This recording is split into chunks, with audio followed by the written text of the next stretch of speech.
जय हिंद दोस्तों, लक्ष्य क्लासेज में आपका बहुत बहुत स्वागत है। दोस्तों आज हम लोग ज्योमेट्री में ट्रायंगल पढ़ेंगे। आज का क्लास हम लोग का 8 रहेगा। पहला क्वेश्चन है कि नीचे दिए गए चित्र में कोण बी बराबर 38 डिग्री, ए सी बराबर बी सी है ना। ए सी बराबर क्या है, बी सी है, और ए डी बराबर सी डी है। ए डी बराबर क्या है, सी डी है। देखिए ये दोनों भुजा क्या है, बराबर है, तो ये दोनों कोण भी बराबर होगा। ये भी कितना होगा, 38 होगा, है ना। अब देखिए हाई दोनों को जोड़ इसके बहिष कोण के बराबर होगा, ठीक है। तो 38 दूना क्या हो जाएगा, 76 हो जाएगा, ठीक है। तो जब ये 76 तो ये भी 76 होगा कि हाई साइड बराबर है, तो ये दोनों एंगल भी बराबर होगा, तो क्या होगा, 76 हो जाएगा। अब ध्यान रखेंगे 76 दूना कितना होता है, एक 6 दूना 12, 7 दूना 14, 15, 152, है ना। हम लोग ज्ञात क्या करनी है, कोण डी बराबर क्या होगा, ठीक है। तो ये आपका 152, तो ये कितना हो जाएगा आपका, ये हो जाएगा 28, क्योंकि त्रिभुज का तीनों को कोणों का योग क्या होता है, 180 होता है। ये हो जाएगा 28, यानी कोण डी बराबर कितना हो जाएगा, 28 डिग्री हो जाएगा। यानी ऑप्शन नंबर क्या जाएगा, बी जाएगा आंसर इसका। आइए अगले क्वेश्चन को देखते हैं हम लोग। नीचे दिए गए चित्र में एल एम क्यू आर के समानांतर है। यदि त्रिभुज पी क्यू आर को एल एम इस प्रकार बांटता है कि चतुर्भुज एल एम आर क्यू का क्षेत्रफल त्रिभुज पी एल एम के क्षेत्रफल का दोगुना है। एक है तो क्या है, ये दोगुना है, तो P L by P Q कितने के बराबर है।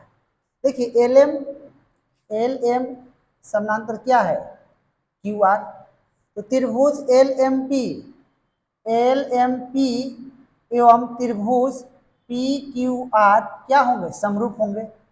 तो समरूप त्रिभुज का क्षेत्रफल कैसे निकालते हैं, एरिया ऑफ त्रिभुज L M P by area of त्रिभुज पी क्यू आर। तो ये क्या हो जाएगा, ये पी एल हो जाएगा एल एम पी का, और पी क्यू आर का क्या हो जाएगा, पी क्यू का स्क्वायर हो जाएगा बराबर 1/3। ये 1 हो जाएगा, ये दोनों मिलाएंगे तो कितना हो जाएगा, पी क्यू 3 हो जाएगा। तो P L by P Q ये स्क्वायर हो जाएगा तो रूट हो जाएगा, यानी 1/√3। इसका आंसर क्या होगा, 1/√3, यानी ऑप्शन नंबर क्या जाएगा इसका, बी जाएगा आंसर। आइए अगले क्वेश्चन को देखते हैं। क्वेश्चन नंबर 3 है, नीचे दिए गए चित्र में पी क्यू आर एस के समांतर है ना। ये पी क्यू है, आर एस के समानांतर है। तो कोण एन एम एस हम लोग याद करना है, एंगल एन एम एस, इस एंगल को हम लोग क्या करना है, फाइंड करना है।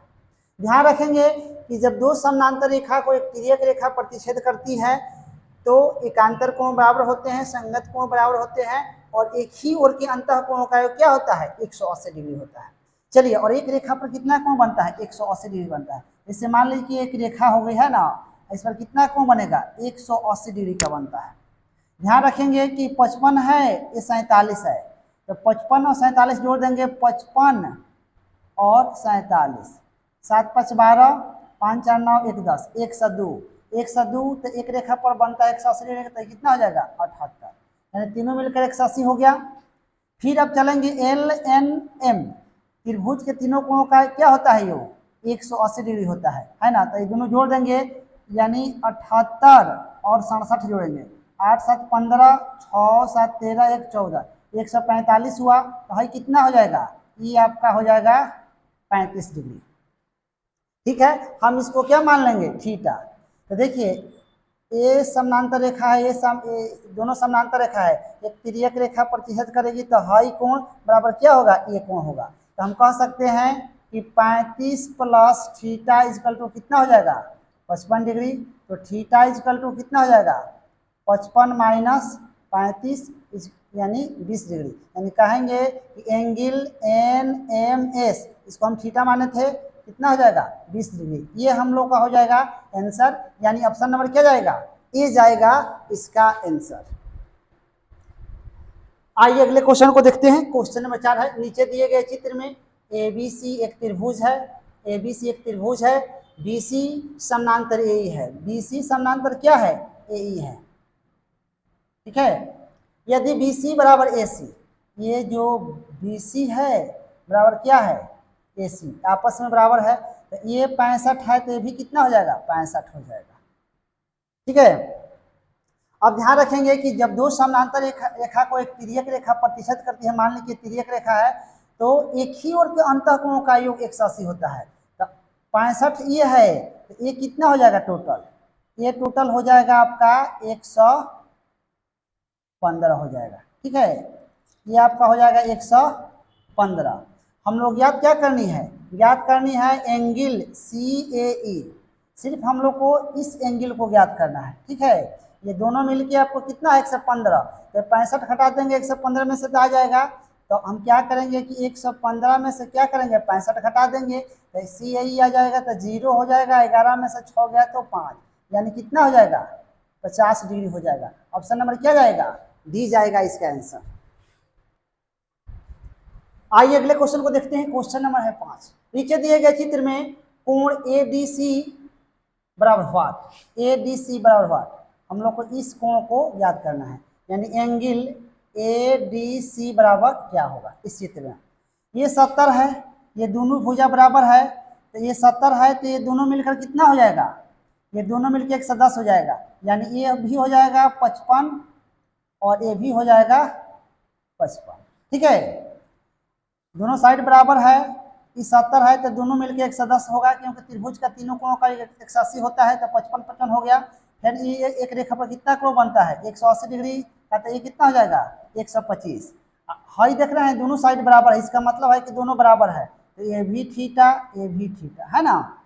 तो जब ये 125 है तो ये दोनों मिलकर कितना होगा 55, यानी theta plus theta equal to कितना हो जाएगा 55, क्योंकि 125 है तो ये दोनों मिलकर कितना होगा, ये दोनों मिलकर 55 होगा, यानी 2 थीटा बराबर कितना 55, यानी थीटा बराबर कितना हो जाएगा 55/2, यानी कितना 27.5, 2 से भाग इसमें दे देंगे तो कितना जाएगा 27.5, यानी हम कह सकते हैं कि कोण ADC कितना हो जाएगा 27.5। ये हम लोग का क्या हो जाएगा आंसर, यानी ऑप्शन नंबर क्या जाएगा बी जाएगा इसका आंसर।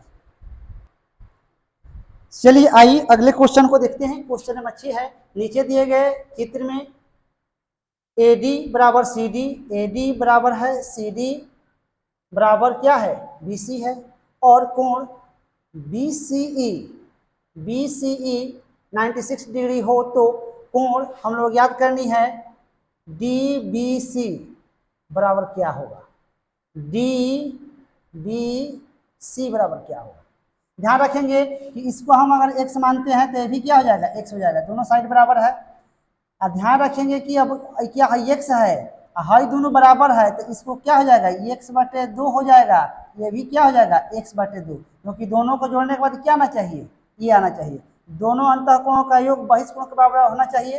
अब ये क्या है 96 है, तो हम विचार कर लेंगे त्रिभुज ABC में, है ना, तो ये बहिष्कोण है तो दोनों अंतःकोणों का योग क्या होगा बराबर होगा, x/2 plus x equal to 96, तो कितना हो जाएगा ये 3x/2 इक्वल टू 96, काट देंगे 3 का 9 3 दूना 6, यानी x बराबर क्या हो जाएगा 32 दूना 64, यानी हम लोग क्या याद करना है कोण DBC इक्वल टू कितना हो जाएगा 64 डिग्री हो जाएगा, ये हम लोग का क्या हो जाएगा आंसर हो जाएगा, यानी ऑप्शन नंबर क्या जाएगा C जाएगा इसका आंसर 64 डिग्री। आइए अगले क्वेश्चन को देखते हैं, क्वेश्चन नंबर 7 है। नीचे दिए गए चित्र में कोण B समकोण है, कोण B समकोण है, AC बराबर दिया है 6 cm और D AC का मध्य बिंदु है, जो D है AC का मध्य बिंदु है, तो BD की लंबाई क्या होगी। ध्यान रखिए मध्य बिंदु है तो हाई बराबर क्या होगा हाई होगा, और ध्यान रखिए मध्य बिंदु होता है तीनों आपस में बराबर होता है, AD बराबर होता है CD बराबर क्या होता है BD, हम लोग क्या याद करनी है BD, तो 6 सेमी है तो कितना हो जाएगा 3 हो जाएगा, ये भी क्या हो जाएगा 3 हो जाएगा, ये भी 3 हो जाएगा, यानी हम कहेंगे कि BD बराबर है कितना 3 cm हो जाएगा, ये हम लोग का क्या हो जाएगा आंसर हो जाएगा, यानी ऑप्शन नंबर क्या जाएगा C जाएगा इसका आंसर 3 cm। आइए अगले क्वेश्चन को देखते हैं, क्वेश्चन नंबर है 8। नीचे दिए गए चित्र में यदि AD जो है BAC का क्या है द्विभाजक है, ये दोनों एंगल क्या है, आपस में बराबर हो जाएगा, द्विभाजक है।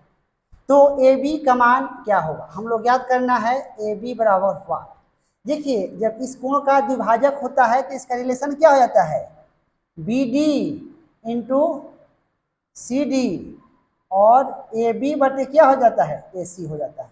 बी डी कितना है, 3 है, सी डी कितना है, 4 है, ए बी की मान ज्ञात करनी है, ए सी कितना है, 7 है। ठीक है, क्रॉस मल्टीप्लिकेशन कर लेंगे तो ए बी बराबर क्या हो जाएगा, 7 का 21/4, यानी काट देंगे तो 4 5 20 हो जाएगा, 1 4 दूना 8 4 5 20, यानी हो जाएगा 5.25 CL, आंसर हो जाएगा। ऑप्शन नंबर क्या जाएगा, सी जाएगा, 5.25 CL। दोस्तों यदि हमारी वीडियो अच्छी लगी तो हमारे चैनल को सब्सक्राइब करें, फेसबुक पर देख रहे हैं तो फॉलो करें, लाइक करें, कमेंट करें और बड़े पैमाने पर पढ़ने वाले विद्यार्थियों के पास शेयर करें ताकि इनका उनको भी लाभ मिलता रहे। चलिए आइए देखते हैं क्वेश्चन नंबर 9 है। नीचे दिए गए त्रिभुज एबीसी में खंड एडी लंब खंड सीबी तथा एई सीएबी का समद्विभाजक है। एई जो है सीएबी का समद्विभाजक है, यानी हाई कोण और हाई कोण आपस में क्या होगा, बराबर होगा, ध्यान रखेंगे। अब चलिए ये दिया है आपका, तो ये कितना है, 60 है, ये 40 है, तो टोटल कितना हो जाएगा, टोटल ये एंगल हो जाएगा आपका 80, है ना, क्योंकि त्रिभुज का तीनों कोणों का योग कितना होता है, 80 होता है। तो अब ये हो जाएगा आपका 40 और यहाँ से यहाँ तक भी क्या हो जाएगा, 40 हो जाएगा। हम लोग याद क्या करनी है, एंगल ए ई डी बराबर क्या होगा, ए ई डी, मतलब इस एंगल को हम लोग को फाइंड करनी है, ज्ञात करनी है। ध्यान देना है कि हाई दोनों का योग ये होगा, क्योंकि हाई दोनों अंतः कोण हो जाएगा, इसके लिए तो हम लोग क्या करेंगे, ए ई डी बराबर हो जाएगा आपका 40 और प्लस क्या हो जाएगा 40, यानी कितना हो जाएगा 80 डिग्री। इसका आंसर कितना हो जाएगा 80 डिग्री, क्योंकि ये 40 है, ये 40 है, दोनों जोड़ेंगे तो कितना हो जाएगा 80 और इस कोण के बराबर हो जाएगा। ठीक है, तो दोस्तों इसी प्रकार हमारे चैनल पे बने रहिए और वीडियो अच्छा लगे तो सब्सक्राइब कीजिए और बड़े पैमाने पे पढ़ने वाले विद्यार्थियों के पास शेयर कीजिए।